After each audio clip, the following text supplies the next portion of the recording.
I've made a signing since we were last here, a new highest earner at the club, and they got a chance to play against their former club that we signed them from since you were last here. DeMarco playing on the left-hand side for us against Inter. Debut to remember because he got sent off for a second yellow card. Yep, I mean, that's the one transfer I've made since you were last here. And yeah, it's safe to say he's not done great so far. How's it going, folks, and welcome back to Atalanta. Today we have a big game in Serie A. We are taking on Napoli. Of course, since we were last here, we've played just over a month's worth of Football Manager action. I've got my feet under the table, I've got comfy, and as I already mentioned, we did do a little bit of transfer business before deadline day. So in terms of transfers, I decided to sell Palomino. I denied a little bit about it last time out. At the end of the day, he's 31 years old, he's going to be 32 in December. We have a lot of defenders who are young and exciting, and when Zebra bid £9 million, it was a little bit of a no-brainer. So far, a 6.82 rating for them in 4 games. Safe to say, at the moment, he doesn't look very good for them, which I guess is good. So I've already talked about DeMarco, the signing that we made to replace Palomino, a slightly different player, someone who can play on the left-hand side but can also play as a wide centre-back. I'm sure he'll get used in a whole host of roles for us. He's great at set pieces, he's got 18 long shots, and at 23 years old, I think to get an Italian international for 8.75 million is great. Obviously, he did get sent off on his debut though. I will say, since then, he has started to make amends, but I'm not going to forgive him very quickly for the red card.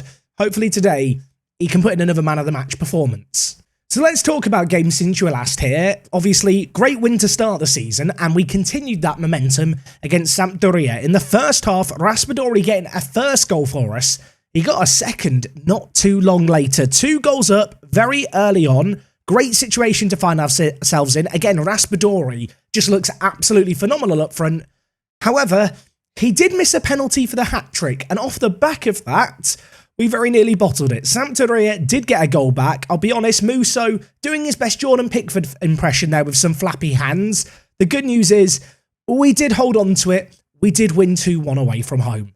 So having won both our first home and away games of the season, a bit more of a test, I think, against Roma. In this game, we won 2-1. We only had 3 shots on target, but if they hit the back of the net, they count as goals. Doesn't matter. That's how football works. I think we all know that, really. In this game, Raspadori kept his great goal-scoring run going. Of course, signed for a pretty significant sum of money, 21.5 million. So far, 6 goals in 7 appearances. 2 assists to his name as well. He's been very, very good. He shone in this game. And well, despite a very, very late consolation goal for Roma, they didn't mount a late extra-time comeback. Another team has managed that, though, since we were last here. We'll come on to that in due course, though, because first and foremost, we took on Inter. So Roma and Inter back-to-back. I felt like after these 2 games, we'd have a better idea of exactly how good we were. I felt like we scraped by against Roma. Against Inter, we got absolutely humiliated. I can't even blame the red card from DeMarco that I showed in the intro, because he got sent off in the 70th minute. We were already 3 goals down at that point. All in all, it was just a day in the office where no one showed up at the office. I sat there waiting for work to be done, and it was an unproductive day. So after 2 slightly not so emphatic performances, we took on Torino, and my, oh my, we looked really good in this game. Xerxes getting his first ever goal for the club was amazing. Was checked by VAR. They didn't rule it out. Coop Miners then scored from the penalty spot to kind of ease us into the second half. And at 2 goals up, we looked confident. Raspadori attempted a chip. Eventually, the ball fell to Sekou Koita, who scored a fairly straightforward finish in the end. And well, there was still time for 1 more in this one. Koita bringing it forward, and on this occasion, he turned provider. Raspadori arriving into the box as the shadow striker to secure us a 4-0 win. And well, you might have spotted it if you were playing I Spy with my little eye. We played a different formation for this game.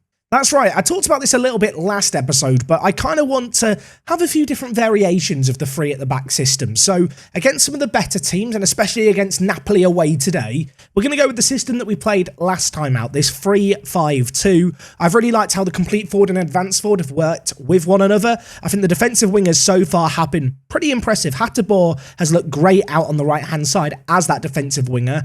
Out on the left-hand side, Pellegrini not quite as convincing, but we're going to stick with him at least for now. And against the weaker teams, against teams that I expect us to win, we've kind of mixed things up a little bit. A little less conservative. The defensive wingers become wingers. We play with a centre attacking mid. We look to press a lot more, look to apply pressure high up the pitch. And well, as you saw against Torino, it kind of had the desired effect. I feel like against those lesser teams, we can bully them. Now, one team that we couldn't bully, unfortunately, was Fiorentina. They have started the season awfully. They were down towards the bottom, and I think that kind of, swayed my decision-making to go for the more attacking system. We found ourselves a goal down after 20 minutes. Really was not ideal, but we did get a goal back before half-time. Some really nice build-up play. DeMarco in this game, he got an assist. He was playing at the left mid position instead of the left wing-back, or wide centre-back position, I should say. And, well, the good news for us was we got a goal to make it 2-1. 89th minute, Coop Miners finds it kind of at his feet through on goal. Not for the first time he scores. I think the game's done. I start celebrating. I start doing knee slides in my living room. And then Fiorentina do this. Idrissi tucks it into the bottom corner, makes it 2-2. And against a team who, let's be honest, have not been good to start this season. Fiorentina, not a very scary side. We ended up losing. Well, I was going to say lose. It felt like a loss. We drew 2-2. It felt like I'd lost. That's all there is to say. They did nothing. I'm so upset. I'm fine. We'll calm down. Most recently, we took on Salernitana. I hope I'm saying that team name correctly. Let me know if I'm not. In this game, Ribery got an assist for them. That's right, 38 years old. I didn't even realise he was still playing football, to be honest. He managed to get an assist for a goal. Unfortunately, it was the only goal they scored. We mustered up 3. We did play the more attacking system. In this game, Raspadori started as the centre attacking mid. He didn't really wow me in that role. Elsewhere, you can see DeMarco had a good game. Toloy and Soleil also kind of fitting in here. You might have noticed as we've gone through these games, there was quite a lot of heavy rotation. Good to get a result here as we went into an international break. And well, now we eagerly await a trip to Napoli, which is, well, what we're back for today. So just having a little peek at the league table, you can see right now we are in 3rd place. Of course, we did get battered by Inter. We did drop points against Fiorentina, who are now up to 12th. Ultimately, we've not played necessarily too many of the big dogs here, but we have had some fairly challenging games, and at least at the early stage of play here, the early state of play, when you look at the league table, we're in a good little spot, I think. Raspadori, 6 goals to his name, tied with Berardi. Vlahovic is leading the way. And in terms of average ratings, it's Milinkovic-Savic, who is right up there for Lazio right now. Do we have any players in the high average ratings? We do. Coop Miners has been there. He scored a penalty, got a few from open play. Wasn't necessarily a player I expected to see start this year, but because we've been rotating things around, he's been a bit of a standout performer so far. So I mentioned the rotation. You can definitely see that. If we sort by appearances, Musso is the only player who has started each and every league game for us so far this year. I have been looking to experiment. You can kind of see that the likes of Raspadori, Guerri, Demiral have definitely been at the core of how we play. Behind them, kind of a real odd selection of players. You know, Soleil, Badiashile, Toloy, all really competing for the same centre-back positions. DeMarco, of course, a slightly late arrival, had that sending off. He's got to work to redeem himself a little bit, but the early signs have been good that he could be a wide centre-back option for us on the left-hand side. In terms of goal scoring, Raspadori is the main man, but make no mistake, there are players who have started the season well. Guerri got a goal and an assist. Of course, he got that assist, I think, in the first game of the season. Since then, maybe has slowed down just a little bit. Unfortunately for us, Xerxes, who was looking like a really useful kind of plan B striker, big, tall weapon of a man to have, he's got injured for the next few weeks. So we are without him today. And that is going to be a little bit of a miss. I think against Napoli, he could have been useful. So going into today's game, I don't necessarily know if this is my best 11, but it's an 11 that I trust to do the business. So we're going to see how they get on. Musso in goal has had the odd calamity in him, but on the whole, he's been fine so far. I feel like goalkeepers never really get good average ratings, but a 6.8, maybe a slight cause for concern. In the centre-back position, we've got DeMarco, of course, playing as that wide centre-back out on the left-hand side. His crossing, his technical ability, always very useful. Perhaps can be slightly exposed by balls to the back post where he needs to win headers. He's not really got the jumping to do that. But I do feel like within a 3 at the back, that isn't as much of a concern, particularly when we've got Badiashile, who's just an absolute titan of a man in at the back. Toloy, club captain, is going to be playing as the wide centre-back out on the right-hand side. I feel like a lot of our wide centre-backs don't have the best crossing ability, but if we just pretend crossing doesn't exist as an attribute, I think it's safe to say that he's more than serviceable in the role. Into the midfield, Freuler is going to be playing as the roaming playmaker for us. I really, really like roaming playmakers this year in Football Manager.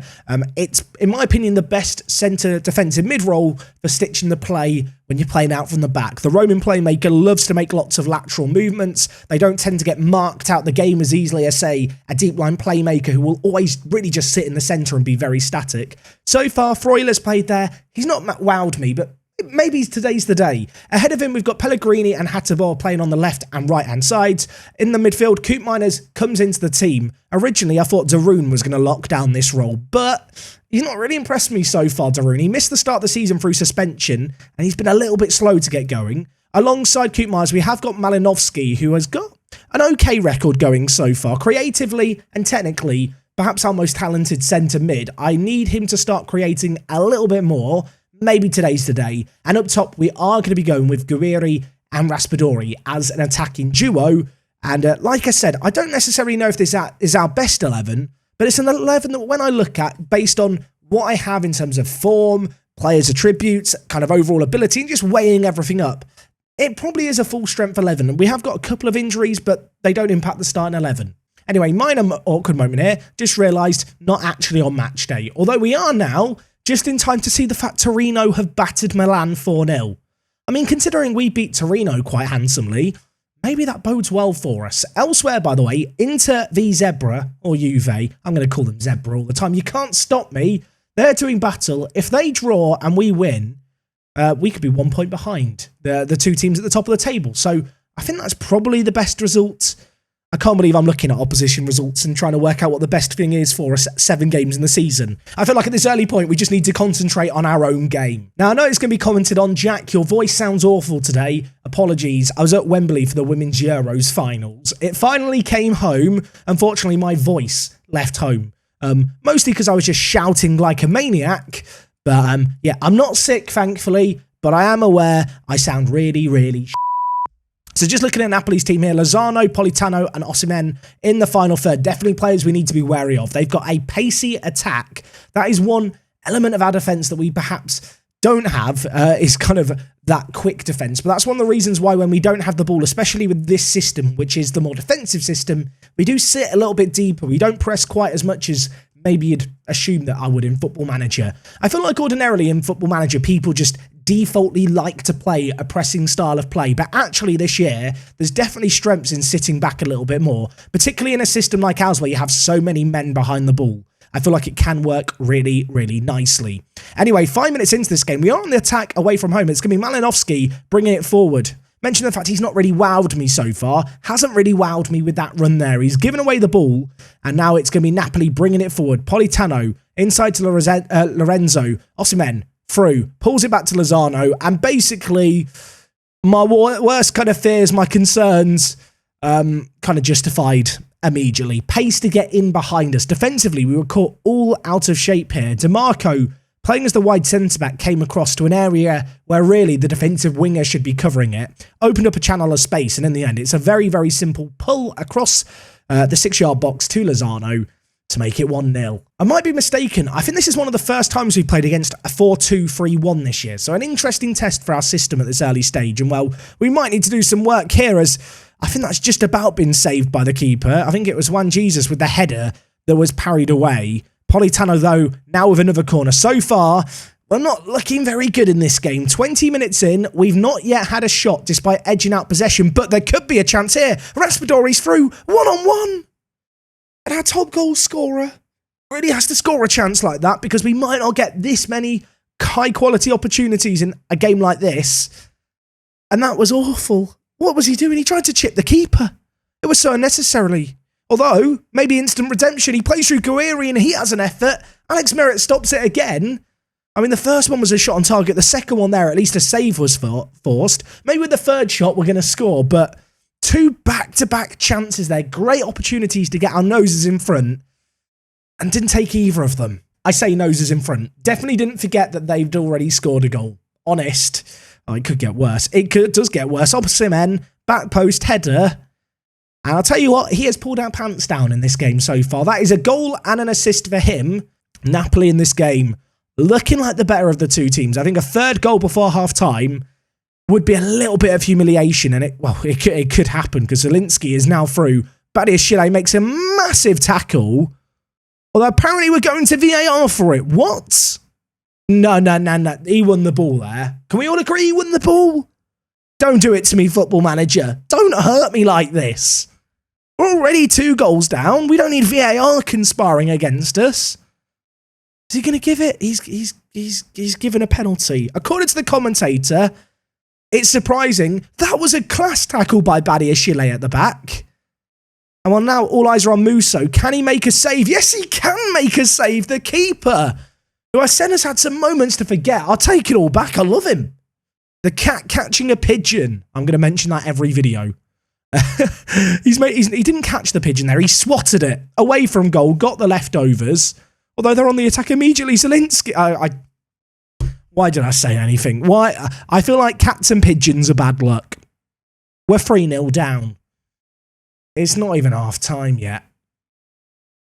What happened here? Politano brings it forward. Malinovsky kind of comes across, but we're just caught out in the middle. Zielinski just not picked up by anyone.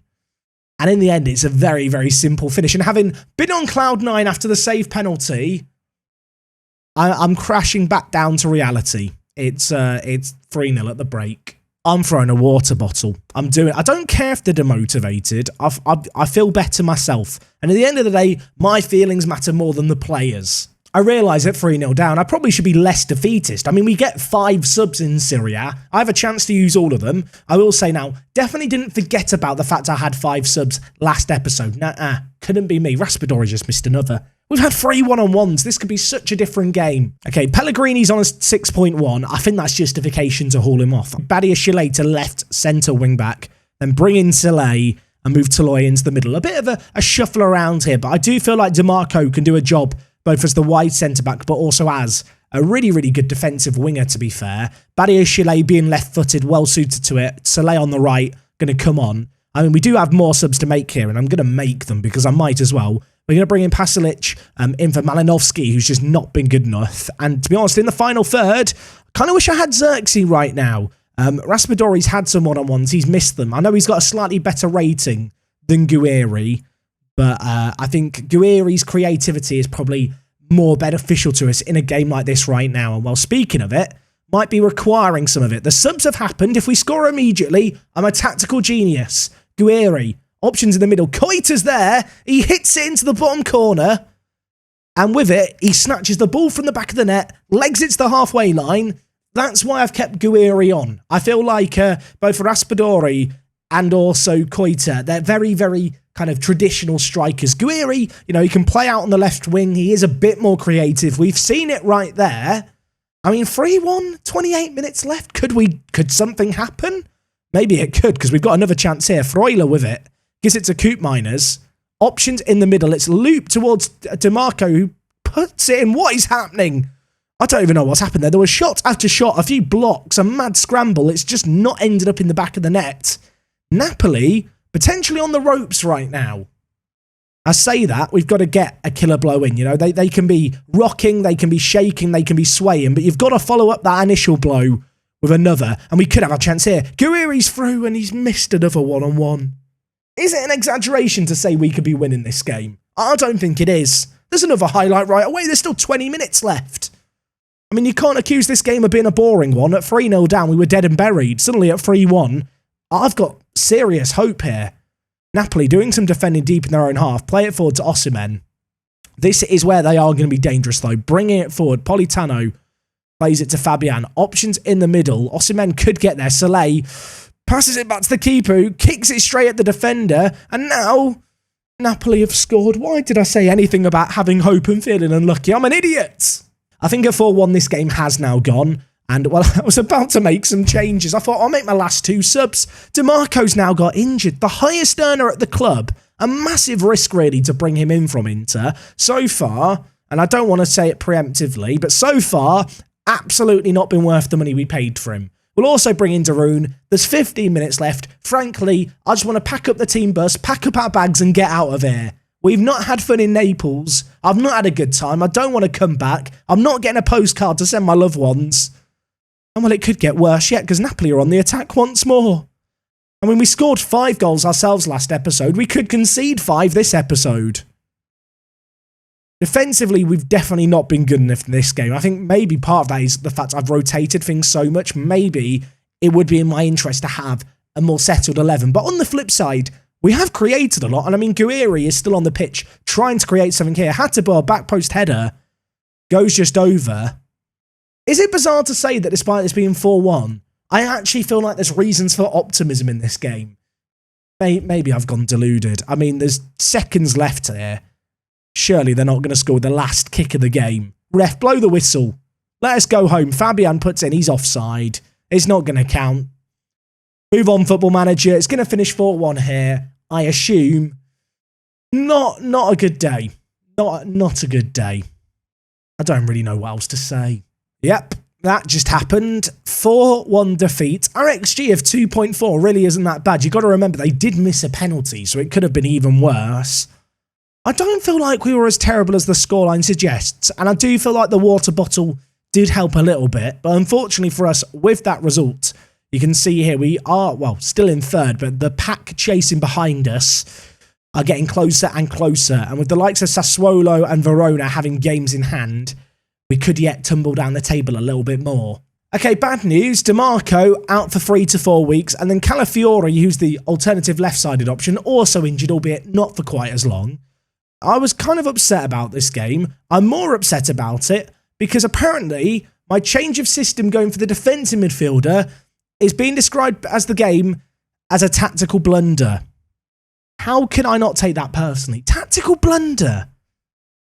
Jog on. I'm not happy. I should have savoured the good time, shouldn't I, last episode way more. A disappointing result today. Maybe a little bit of a reality check. In terms of the games we've got upcoming on the horizon, you can see the month of November isn't exactly a great month for us, but it's kind of a good month in terms of episodes, because I think next time out, we are going to do the games against Juventus and Milan. Back-to-back, 2 weeks apart. 2 games that if we do well in, maybe we are on course for Champions League football.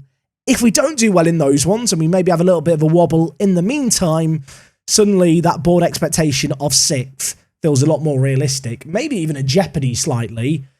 And, well, the early season form we've had is just a bit of a false reading, and we've got carried away too soon. Might be preemptive. I'm already beginning to think I got carried away too soon. Top 4 could be tough this year. Anyway, folks, that is going to wrap up everything from me today. My voice is absolutely shot. Hopefully it's going to be better tomorrow. Hopefully you've been able to tolerate the voice and enjoy the episode regardless. I feel like you guys always enjoy it when stuff goes wrong, so no doubt this will be a popular episode. We're going to be back again tomorrow for more, a double header coming your way. I hope you're excited for it. I most certainly am. And well, until then, it is me, Jack, and I'll see you on the next one. I'm out.